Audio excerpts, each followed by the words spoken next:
बहुत साल पहले एक गांव था, चंद्रपुर। गांव के किनारे एक बहुत बड़ी हवेली खड़ी थी। लोग उसे भूतों की हवेली कहते थे। वहां कोई जाता ही नहीं था, क्योंकि कहते थे कि रात में वहां से अजीब आवाजें आती थी, किसी के हंसने की, किसी के रोने की, और कभी कभी तो चैन घिसटने की भी। गांव के लोग डर के मारे उस तरफ झांकते तक नहीं थे। लेकिन गांव में एक लड़का था, अरुण। उसे भूत प्रेत पर यकीन ही नहीं था। एक दिन उसके दोस्तों ने उसे चुनौती दी, अगर तुझे सच में डर नहीं लगता तो आज रात हवेली में जाकर देखा। अरुण ने हंसते हुए कहा, ठीक है, आज रात मैं वहीं रुकूंगा और कल तुम्हें बताऊंगा कि वहां कोई भूत नहीं है।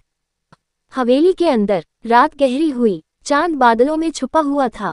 अरुण एक लालटेन लेकर हवेली में दाखिल हुआ। अंदर घुप्पा अंधेरा और सन्नाटा था। दीवारों पर पुरानी तस्वीरें लटक रही थीं, जिनकी आंखें मानो अरुण को देख रही हों। ऊपर से झूमर हिल रहा था, जैसे किसी ने अभी छुआ हो। अचानक हवा का तेज झोंका आया और दरवाजा धड़ाम से बंद हो गया। अरुण चौंक तो गया, लेकिन खुद को संभालते हुए बोला, बस हवा है, डरने की बात नहीं। वह हवेली के अंदर और आगे बढ़ा। तभी उसने सुना, क्यों आए हो? आवाज खाली गलियारे में गूंज रही थी। अरुण के पैर ठिठक गए।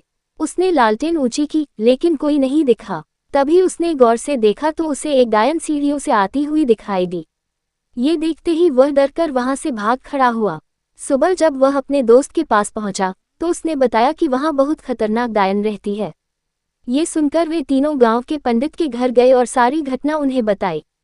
पंडित जी उनके साथ वहां गए और अपने मंत्रों के बल पर उस डायन का नाश कर दिया।